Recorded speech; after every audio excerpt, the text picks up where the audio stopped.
Algunos pensamientos en torno a la forma y el vacío. Milarepa, un pillo y después santo tibetano del siglo XI de nuestra era, dice: cuando no me gusta lo que surge, no he de tratar de librarme de ello, sino más bien he de llegar a conocerlo mejor cotorreando con ello. Ofrecerle té con bocados de pepino cortado en tiras finas sería el estilo inglés, pero el chismorreo bastará. Es casi imposible tener una aproximación al espíritu basada en así es como es. Por otra parte, en el mundo real, actualmente, muchos de los objetos de nuestras vidas van acompañados de manuales de instrucción que nos dicen cómo ensamblarlos. Es una pena que muchos de estos manuales estén escritos en un lenguaje que aparentemente fue aprendido sin ayuda de un manual de instrucciones. Pero sea como fuere, se infiere que, si no se siguen las instrucciones, el objeto no se tornará de la forma requerida. Esto parece ser muy válido para los objetos. Cuando hemos aprendido las instrucciones y conseguido construir un ejemplar, podemos asumir que seguramente el proceso funcionará para cualquiera que pueda seguir las directrices. Esto no es aplicable al trabajo espiritual, pues el camino de cada persona está mediatizado por una experiencia de vida diferente. No puede alcanzarse una experiencia encarnada del absoluto, cualquiera que sea la forma que pueda tomar, recorriendo el camino de otra persona. Por esa razón, a veces uno se enfada con alguno de los planteamientos dogmáticos, tanto del cristianismo como del budismo. Se dice, y a esto le sigue un largo discurso que evidencia un gran logro memorístico, pero sin referencia al tiempo, al lugar o al espacio. Por una parte, esta no es una experiencia encarnada, sino un concepto. Por otra parte, cosifica la experiencia original, la del que propuso estas líneas originalmente, y convierte una sensación sentida, una experiencia mística genuina, en un bien de consumo o en un dogma. Los monasterios son como estaciones para el deambular hueco. La vida sacerdotal es engañosa e ilusoria para mí. De esas prisiones no tengo necesidad. Milarepa. Tanto Jesús como Buda fueron ejemplos de que la vida debe ser vivida, encarnada, no conceptualizada en datos memorísticos sobre las vidas de otros. Ellos no hicieron referencia a las vidas de los demás, pues estaban demasiado ocupados estando presentes. Es muy importante que no consideremos la espiritualidad como una cosa, como un objeto que está de algún modo ahí afuera. Es mejor considerar la espiritualidad como la experiencia de ser la verdad de la propia vida.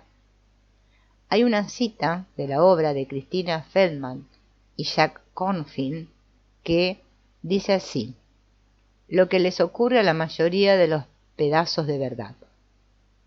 Un día, Mara, la diosa budista de la ignorancia y la maldad, iba viajando por los pueblos de India con sus asistentes. Vio a un hombre caminando y meditando, cuyo rostro estaba iluminado por el maravillamiento. El hombre acababa de descubrir algo en el suelo delante de él. Los asistentes de Mara preguntaron qué era aquello, y Mara replicó: un pedazo de verdad. Oh, malvada, ¿no te molesta que alguien encuentre un pedazo de verdad?, preguntaron sus asistentes. No, respondió Mara, justo después suelen hacer una creencia de ello. Quiero ir más allá y decir que, cualquiera que sea el estado de ser que el ser humano sea capaz de realizar, ya está en su lugar, presente, inherente y en su estado natural. Por lo tanto, el trabajo a realizar consiste en expandir la conciencia a la conciencia encarnada. Sin la encarnación nos quedamos en el concepto. No nos hemos juntado en torno a este escrito para aprender a hacer algo. No estamos desarrollando técnicas asombrosas de alguna terapia. Realizamos un viaje de descubrimiento de quién está haciendo el trabajo y de qué es lo que nos separa de la fuente de todas las cosas. Es un viaje, en primer lugar, hacia la salud, que está en el núcleo de todos nosotros. Y desde ese lugar de salud y podríamos añadir de belleza, nos aproximamos a ese mismo lugar en otros, que podemos llamar clientes, familiares o incluso enemigos, para que traigan a sus conciencias la salud que reside en sus corazones, centros o núcleos, como deseemos llamarlo. De modo que este es nuestro viaje y podríamos añadir que es un viaje sin final. ¿Por qué es un viaje sin final? Porque conduce a la realización de eso que es infinito. Una cita de Thomas Merton dice así: las cosas que verdaderamente necesitamos nos llegan como regalos, y para poder recibirlas como regalos tenemos que abrirlas. A fin de poder estar abiertos tenemos que renunciar a nosotros mismos. En cierto sentido tenemos que morir a nuestra imagen de nosotros mismos, a nuestra autonomía, a nuestra fijación en la identidad que nos forjamos. Tenemos que ser capaces de relajar los calambres psíquicos y espirituales que nos atan al dolorido, vulnerable e impotente yo, que es todo lo que conocemos de nosotros mismos. Cuando dos o más personas están trabajando juntas en práctica compartida, a nivel profundo, ciertamente hay una transmisión, pero no es de ego a ego, sino más bien desde una tercera presencia que se crea a este nivel de relación hacia todas las demás partes. Aquí hay una resonancia con el concepto junguiano de las bodas alquímicas y el nacimiento del puer eternus. No hay hacer, solo un intercambio de ser.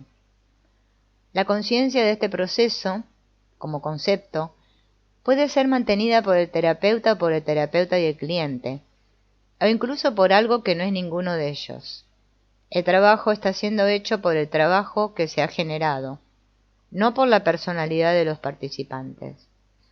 También podemos observar que mientras el trabajo se mantiene a este nivel y ocurre, como los sistemas son homeostáticos, esto es seguro. Algo ocurre, y la manera en que el paciente o el terapeuta traduzcan posteriormente esa experiencia corporal al lenguaje dependerá de factores como la cultura, la edad, el género o el estado de salud de ambos individuos. A este nivel el trabajo puede ser transformador. Es el resultado de que la inteligencia de uno se una con la del otro para permitir una tercera inteligencia mayor que opera con una precisión que está mucho más allá de la capacidad del intelecto. No hay acción manifiesta, solo el recuerdo de la matriz original y la oportunidad de dejar ir la acumulación de experiencias de vida no digeridas que uno lleva consigo. Merece la pena repetir que el sujeto no es el terapeuta, más bien el terapeuta es el tercero. Llamamos a este tercero el espíritu. El espíritu no es un producto del ego. Consecuentemente, esta dinámica puede ser más poderosa en un grupo de más de dos. Si todas las partes retiran la intención de hacer y solo queda la intención de escuchar o de seguir. Tal vez podríamos decir, cuando solo queda la intención de estar presente a lo que es. Pienso, luego existo es la famosa frase acuñada por René Descartes. Este se ha convertido en el lema de la mente moderna. Descartes representa la división mente-materia. Desde entonces la ciencia, la filosofía y la educación occidentales se han basado en la división sujeto-objeto y en la dicotomía ser humano-naturaleza. Buena parte de nuestro paradigma político surge de este dogmatismo y dualismo. De ahí surgen y fluyen el individualismo, el industrialismo, el humanismo, el capitalismo y el egoísmo. El dualismo también da a luz la fragmentación, la separación, la alienación y el aislamiento. La paradoja del ego es que no podemos librarnos de él. ¿Quién sería el sujeto y quién sería el objeto? Lo que podemos hacer es iluminarlo, conocerlo y trabajar con él. Así nos hacemos totales y reales. Y trabajamos para tomar conciencia de la codependencia entre nosotros mismos, el planeta y todas las cosas que están dentro de él y sobre él. Así la vida puede convertirse en una práctica compartida, en la que se tome conciencia de que yo soy porque nosotros somos. En términos generales, este es el mensaje de la ecología profunda. una de las ciencias más recientes y abarcadoras, una ciencia que parece estar buscando verdaderamente una práctica de unificación, no solo una teoría. Hacer menos es más. Incluso hemos ido más allá y hemos dicho que no hacer nada, solo ser, con la única intención de oír, recibir, aceptar, reconocer, validar, es suficiente. A estos valores, una vez juntos, los podemos llamar confiar. En esta aceptación de quienes somos, recordamos quiénes estamos destinados a ser, y aquí está contenida la posibilidad del renacimiento de esa intención. La inteligencia es contactada. Contactar con la inteligencia, que es universal, puede significar hundirse en una conciencia que está por debajo del intelecto. Se dice que necesitamos hacer algo más que simplemente entrar en la quietud de la conciencia. Pero no es necesario. Es solo una necesidad. Y entonces, esa necesidad puede ser aceptada como todas las demás manifestaciones del intelecto. La quietud no es un escape de nada, es un proceso dinámico que permite que la totalidad se vaya desplegando. No es fácil de mantener y exige práctica. Estar en el presente sin el parloteo del pasado y del futuro. Es un camino que se puede recorrer. La marea, o como quiera que llamemos a esa energía, nos llevará ahí. Solo tenemos que confiar en ella. Si tenemos que saber qué está pasando, entonces estamos reduciendo las posibilidades. Si nos limitamos a escuchar enseñanzas repetitivas, solo estamos tomando lo que el profesor necesita darnos. Se trata de hacer una práctica compartida entre ambos. Por eso, tenemos que preguntar, ¿qué necesitan? ¿Qué les resulta útil? Solo hay una verdad y hay 10.000 millones de personas en el planeta. De modo que solo hay una verdad, pero hay tantas maneras de realizarla como personas hay en el planeta. Por eso es útil preguntar, ¿qué pregunta se te ocurre hoy?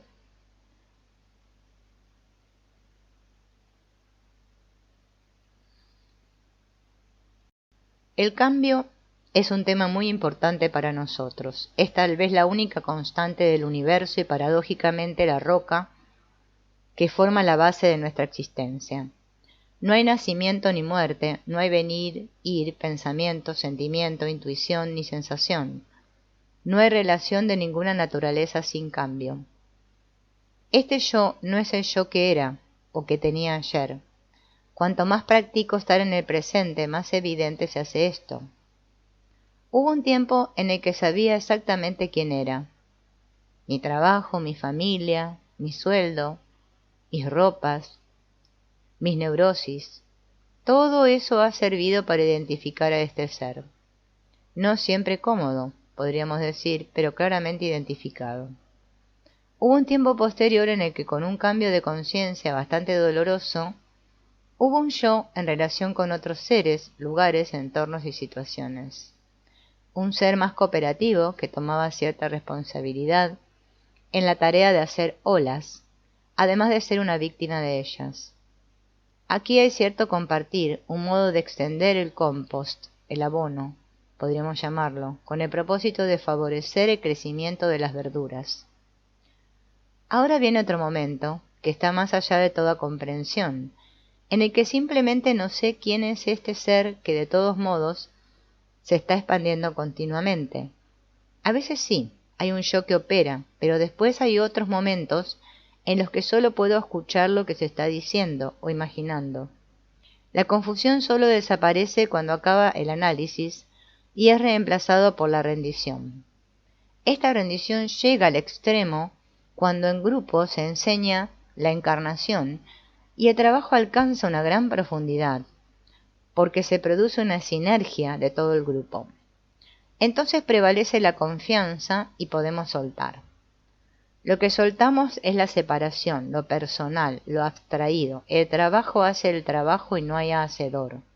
No hay hacedor. No hay un yo. Hay una poderosa sensación de que la enseñanza es la única claridad en un campo que se desintegra, sin ninguna certeza en absoluto de que se vaya a producir la reintegración. A veces es un proceso difícil, casi renuente, y el cuerpo es el único recurso. Es necesario confiar en el cuerpo por su sabiduría, memoria y tal vez voluntad. Otros reconocen un cambio de estado, a veces de corta duración, a veces permanente, y otros son conscientes de que ocurren pocas cosas en el momento, pero posteriormente surgen evidencias de que se ha abierto una puerta. Hay muchas puertas, tal vez un número ilimitado, y la elección de atravesarlas o cerrarlas es nuestra, aunque para algunos hay muy poca elección, solo una vocación. La mayoría de los cambios no son dramáticos en absoluto. Buena parte del tiempo parece haber constantes. Lo que todos tratamos de hacer, por supuesto, es detener el cambio, resistirnos a él. Y de ahí viene el sufrimiento, de la resistencia. Envejecemos, nuestros amigos se trasladan, la polilla se come la chaqueta de lana de cachemira y la leche se pone agria. Se nos cae el pelo, nuestro vientre sobresale. No podemos detener los cambios. Tal vez parezca extraño pensar así, pero no importa. La noche ha cambiado por el día, la primavera es fantástica aquí y ahora, y nos hemos pasado la mitad de la mañana hablando con personas sobre el futuro. Eso es lo que está aquí. El futuro era de lo que estaba hablando, y en lo que estoy escribiendo ahora mismo, pasado, presente y futuro aquí mismo. He aquí una declaración muy zen que equipara el cambio con el tiempo. La vida es un viaje, no un destino, y la única realidad es el aquí y ahora. Este momento ahora mismo ya no es, porque esta realidad se va en cuanto llega. Por lo tanto, el tiempo es una ilusión y no existe. Estamos atentos al funcionamiento corporal por una parte y a las expansiones y contracciones del universo y de todo lo que contiene por otra. Podemos ver la futilidad de resistirnos al cambio. Esto es lo que no deberíamos hacer. Tal vez haya algo que deberíamos hacer. Sí, cultivar la sensación de la frescura del momento y de su diferencia con el momento anterior. Esta es una expansión de conciencia continua y continuada, sin final finito. Nacimiento y muerte, en este paradigma, dejan de ser sucesos absolutos y pasan a ser señales, indicadores en una continuidad de conciencia. Carl Jung dijo, no podemos cambiar nada a menos que lo aceptemos, la condena no libera, oprime. Esto tiene una implicación. Hay una relación entre la ilusión de permanencia y el juicio. Si pienso que el cambio es algo malo y que las cosas deberían seguir siendo como son, o según algún punto de vista, como eran en los buenos tiempos, entonces estoy causando sufrimiento a mi crecimiento y a mí mismo. La marea se va y la marea viene, solo hay cambio. La marea va profundo y aún más profundo. Testigo. No me apego, se ha ido, testigo. Aquí el dolor, no me incumbe arreglarlo. Testigo, yendo siempre más profundo. ¿Dónde está el dolor ahora? Testigo, cuando todo está hecho, ¿quién abraza? ¿Quién es abrazado? Conciencia. El vacío aquietado en el océano. Lo informe se agita. La oscuridad se encuentra con la luz y encarna. Tú y yo somos nosotros. ¿Fue siempre así? ¿Dónde está ahora la pérdida? No hacer nada, simplemente sentarse aquietado y confiar en que la inteligencia misma restaure sus sentimientos equilibrio. Es muy difícil. Se notan cosas y los traumas de un tipo u otro surgen a la conciencia. Quedarse allí sentado y profundizar más en la quietud sin entrar en el proceso percibido, es algo que va en contra de todo nuestro trasfondo cultural. Y sin embargo, esto es precisamente lo que debemos hacer para trabajar con el espíritu, es decir, ir por debajo de lo causado a la causa original.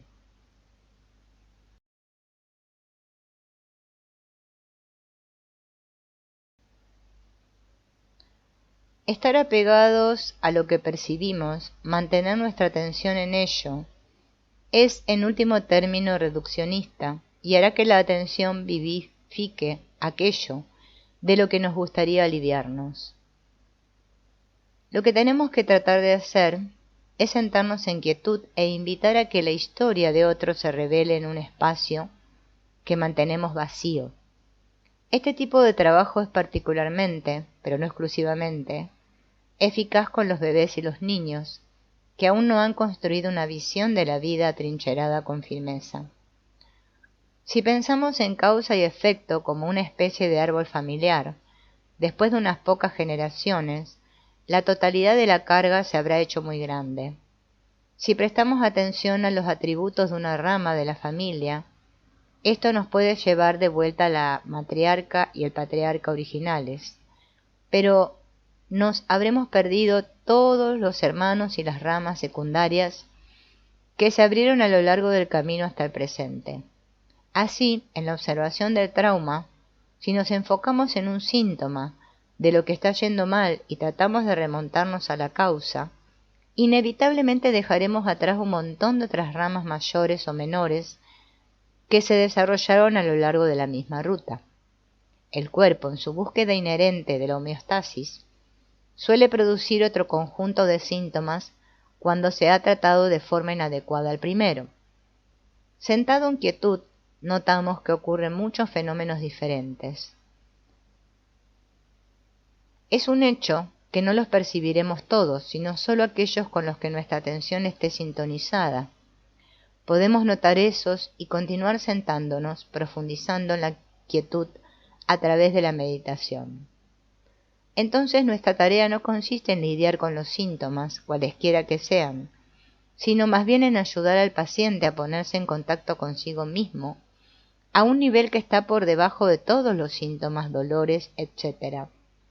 Desde ese nivel, él o ella puede tomar una nueva ruta de vuelta a la superficie, sin los impedimentos y debilitamientos del pasado, que hasta este momento se han contemplado como la realidad del presente. Estar en contacto físico con otra persona cuando uno está en un profundo nivel de meditación toca esta a nivel de profundidad, tanto si toma conciencia de ello en el mismo momento como si no. El contacto es ligero, como una pluma. No estamos buscando nada concreto, de modo que no hay resistencia procedente del ser, del paciente. Solo hay un flujo externo de información a un nivel muy profundo, subatómico. Pero, ¿cómo podríamos saber eso? Esta información es tomada y registrada a su propio nivel, no al nivel de nuestro intelecto, ciertamente, y es reenviada al emisor, al que la envió. Así el paciente aprende quién es realmente, o al menos quién estaba destinado a ser antes de que capas y capas de experiencias de vida empañaran su ser. Con la conciencia viene la posibilidad de un verdadero cambio orgánico. Será un cambio del ser. A partir de ahí puede venir un cambio en el comportamiento, pero ambas cosas no son lo mismo. Primero viene la conciencia. Sin ella estamos disparando balas en la oscuridad. Esto es lo más que podemos hacer para intelectualizar lo que ocurre. Pero hemos tomado cientos de notas que apoyan la observación de Rollin Becker de que algo ocurre. Solo creemos que estamos elaborando un poco más de lo que él eligió elaborar en aquel momento, lo que ahora es la experiencia de muchos terapeutas. Había una vez un paciente, un banquero muy ocupado y estresado, un hombre de éxito, que tenía un dolor de espalda agudo y recurrente y un problema en el cuello que había sido tratado exitosamente 3 meses antes con media docena de manipulaciones.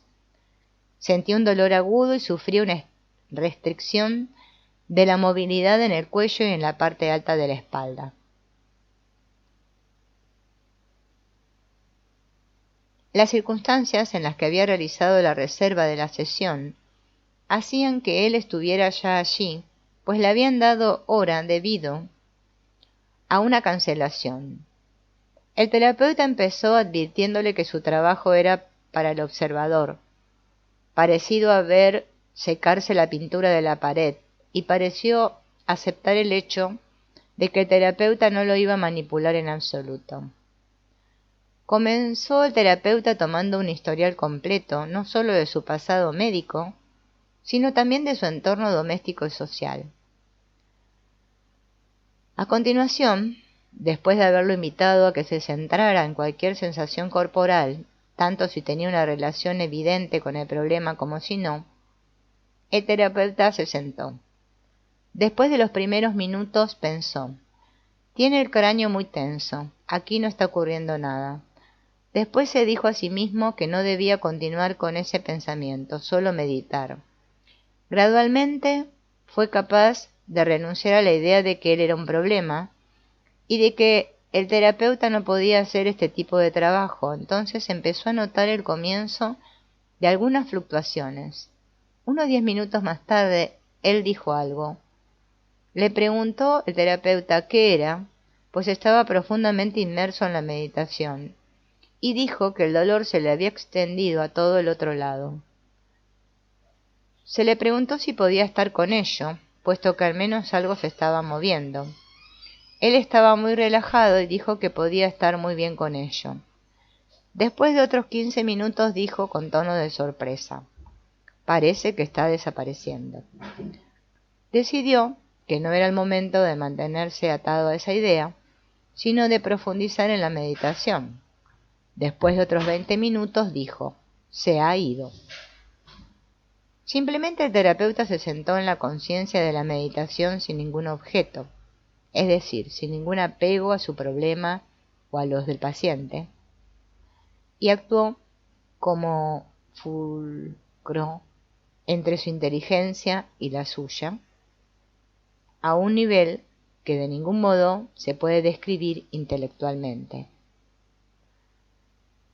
Espero que se mantenga libre de dolor, pues lo que creo que ocurrió es que soltó un patrón negativo desde dentro, una serie de experiencias de vida. En la ocasión previa, 3 años antes, el dolor había sido resuelto mediante una manipulación muy hábil, pero la curación había ocurrido desde el exterior. Veo esta diferencia y creo que esto resulta fortalecedor para el paciente. Darse cuenta de que la liberación viene de su propia readaptación, no de ser dirigido. El intelecto, si bien es muy valioso, sigue siendo una herramienta limitada en comparación con la inteligencia. Ser recibido en quietud total fortalece el ser nuclear del cliente y le permite expresarse. En lugar de contar la letanía, esta es la historia de mi vida no digerida, tenemos la posibilidad de que exprese: este es quien yo soy verdaderamente. Es el núcleo de lo que expreso como mi condicionamiento. Lo que sigue fue mi reacción a un escrito sobre la quietud de una querida amiga y compañera de España, Carmen Renalías. Gracias por el escrito. Nunca tengo mucho que decir, porque simplemente entra dentro y se expande, y las palabras se van de mi mente. Todo lo que sé es que estoy trabajando durante muchas horas dando sesiones, y es como que ocurre un pequeño milagro en cada sesión. La inteligencia aparece. Y a veces siento un poco que no soy capaz de rendirme siempre, en todo momento, pero la experiencia está ahí, y es la experiencia la que continúa mostrándome el camino hacia la rendición. La vida me asombra cuando la quietud está ahí, y mi corazón explota y parece que las lágrimas acuden a mis ojos sin ninguna emoción adherida a ellas. Son simplemente una expresión del amor, vida, quietud vividos conjuntamente. Y después más rendición, y no quedarme enganchado a eso, solo notarlo. Me gustaría explicar una cosa. Siento un afecto especial por un tipo particular de psicoterapia llamada budismo. La palabra Buda es de origen sánscrito y viene de la raíz bud, significa despierto. Si despiertas eres un Buda. ¿Cómo podría ser de otra manera? Buda no es una forma de vida diferente y extraña en la que te convertirás dentro de 4 o 5.000 años o dentro de 10.000 vidas. Eres un Buda ahora mismo, simplemente despierta y reconócelo. Eso es todo lo que hay. No se trata de ir a otra parte. No hay ningún lugar a donde ir. Esto es todo. Tú eres el Buda y eres muy hermoso. Por favor, despierta un poco, por favor. Eso es todo. Si estamos plenamente en el presente, no hay hábitos, solo está la hora. ¿Qué es la presencia? ¿Cómo la definimos? ¿Dónde está? El cuerpo está presente, siempre lo ha estado. El cuerpo es algo que podemos garantizar que estará con nosotros mientras sigamos vivos. No tenemos ningún deseo de librarnos del intelecto, porque es una herramienta soberbia que probablemente se está desarrollando en todo momento. No obstante, es una herramienta y no es lo que somos. En cierta medida tenemos que recuperar las sensaciones y los sentimientos corporales a fin de vivir más plenamente, de amar más, de hacernos más humanos. No somos simples ordenadores. Finalmente se considera que el cerebro es el centro del intelecto y el corazón el centro de la sabiduría. De hecho, en el embrión, al comienzo de la vida, el corazón está por encima del cerebro, y después el cuerpo y se pliega sobre él para protegerlo. Es bella esta imagen. Entremos en contacto. Añadiremos este poema de Joe Fitt. Somos espejos cambiantes de identidad. Los juguetes de Afrodita, una síntesis de contradicciones. Las manos y los brazos se unen como un cordón umbilical, dorado, yendo en espiral hacia la catedral de mi corazón. Tocas extrañas notas en mi columna temblorosa, como si redescubrieras un queridísimo piano que perdiste hace tiempo, una gloriosa sinfonía en silencio. El rodar de la energía infantil despierta células olvidadas y corredores secretos de recuerdos. Contenido en tus manos en forma de cáliz, pulso al ritmo del rojo océano que me atraviesa. Lágrimas teñidas de mar sangran de esta hirviente lava fundida. La suave esencia del reconocimiento aporta serenidad y simplicidad. Me sumerjo en el mar de gracia, más allá de todas las mareas, y me deleito en el misterio del reflejo, en el asombroso color del agua, en la alquimia curativa de la presencia. Y para acabar con una nota de humor, lo que sigue debe ser cantado con la música de Gilbert y Sullivan, a intervalos regulares en presencia de todos los maestros. Cuando un gurú no está meditando ni recitando el mantra de la semana, su capacidad de inflarse como un niño basta para volver locos a los discípulos. Él se lleva a las chicas a un lado para practicar el yoga tántrico, mientras que ordena celibato para los muchachos. Y si empieza a comportarse como un ogro enfadado, te dirá que es solo para colapsar tu orgullo. Oh, con todas estas prácticas yógicas pendientes, el discípulo no es un ser afortunado. John Wren Lewis.